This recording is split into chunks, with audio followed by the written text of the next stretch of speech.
सूफियाना शायरी के सिलसिले में अगर नजर डाली जाए तो कल्होड़ा दौर हुकूमत को सिंध में सूफियाना शायरी के हवाले से सुनहरी दौर माना जाता है। इस दौर में शाह अब्दुल लतीफ भिटाई रहमतुल्लाह अलैह जैसे आलमगीर सोच फिक्र के मालिक शायर का जन्म होता है। इसी दौर में सिंधी शायरी ने बैत और वाई के असनाफ में एक खूबसूरत शक्ल अख्तियार की। रोहुल फकीर का शुमार कल्होड़ा दौरे हुकूमत के अहम तरीन सूफी शोरा में होता है। उनका जन्म 1734 ईस्वी में रोहल व उमरकोट में हुआ। ये दौर मियां दीन मोहम्मद कल्होड़ो की हाकिमियत का दौर था। उनके दौर में सूफी रोहल फकीर खजाने के वजीर थे, लेकिन मियां दीन मोहम्मद कल्होड़ो के इंतकाल के बाद उन्होंने अपनी सर्विस से मुस्तफी होकर अपना जहन इबादत खुदाबंदी की तरफ राग़िब करके अपने रूहानी सफर का आगाज किया। रोहल फकीर के रूहानी मुर्शिद जोग शरीफ सूफी इज्जतुल्लाह थे। सूफी रोहल फकीर ने 2 शादियां की। उनकी औलाद में 4 बेटे थे, शाहू फकीर, गुलाम अली फकीर, खुदा बख्श फकीर और दरिया खान फकीर। इस हवाले से सूफी रोहल फकीर के खानदान से ताल्लुक रखने वाले प्रोफेसर खान मोहम्मद जंगीजो कहते हैं, सूफी साहब इंतहाई सच्चे और ईमानदार आदमी थे।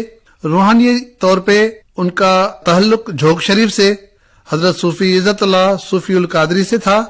सूफी रोहिल फकीर के 4 हिंदी में किताब हैं, अगम वार्ता, मन प्रबोध, अदबत ग्रंथ, सुरभ ज्ञान। बोली के हिसाब से सरायकी, सिंधी, हिंदी, ढाटकी और मारवाड़ी जबानों पे दस्तरस हासिल थी। अपनी किताब अगम वार्ता में राजा विजय सिंह, जो उस वक्त इंडिया के राजा थे, उनके साथ सवालों के जवाब दिए गए हैं। इनकी तालीमात में राह रास्त पर चलने का सबक मिलता है। अपने हसब नसब के बारे में सूफी रोहिल फकीर फरमाते हैं कि जिन अनासर से इंसान की तख्लीक हुई है, मैं उनसे जुदा हूँ, मैं लाफानी हूँ, मेरी कोई इंतहा नहीं है। दुनियावी दरवेश के हवाले से फरमाते हैं कि ऐसे लोग जाहिरी तौर पर बड़े दरवेश लगते हैं, मगर असल में चोर और आदमखोर होते हैं। रोहिल साहब की तालीमात से हमें ये पता चलता है कि फकीराना कपड़े पहनने से कोई फकीर नहीं होता है जब तक अपना अंदर न साफ करे। अपनी किताब मन प्रबोध में फरमाते हैं कि मन के पीछे लगोगे तो भटक जाओगे, अगर चित्त की पैरवी करोगे तो सही मंजिल मकसूद पे पहुंचोगे। अगर मालिक की तलाश चाहते हो तो अपने नफ्स को सीधे राह पे लाओ।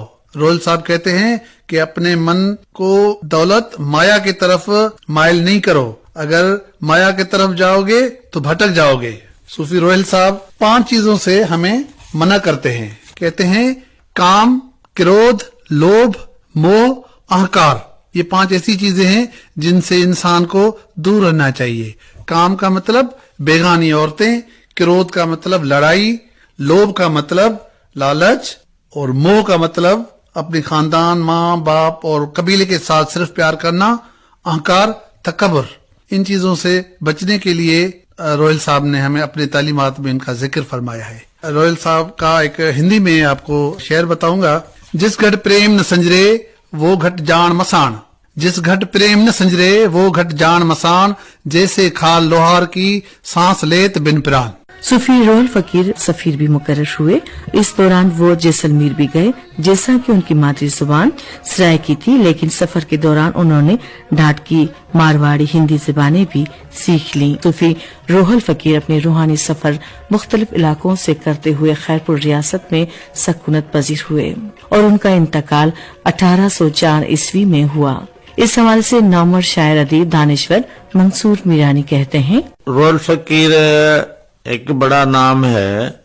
जो कल्होड़ा दौर था उसमें एक कल्होड़ा बादशाह ने फरमाश की थी या वसीयत की थी कि मेरे बाद मेरे ममाती में ये चीजें मेरे बाद में अदा किए जाएं, लेकिन वो अदा नहीं हुई तो रोहल फकीर को बड़ी रंजश हुई और रंजश की वजह से उसने ये किया कि तोशा खानी से उसने इस्तीफा दे दी।